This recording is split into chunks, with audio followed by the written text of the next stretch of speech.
Now check this out.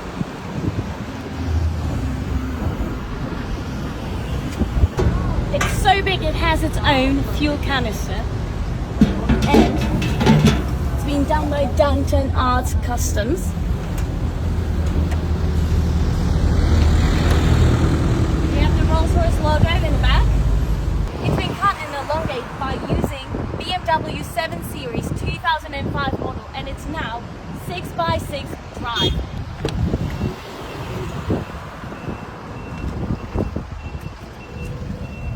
Sofa seats in the back, and we have the 90s American Airline TV in here, and of course the Rolls-Royce umbrella.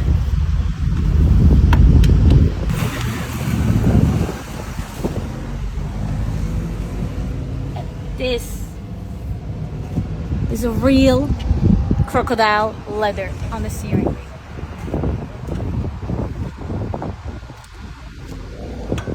Do you see that light bar?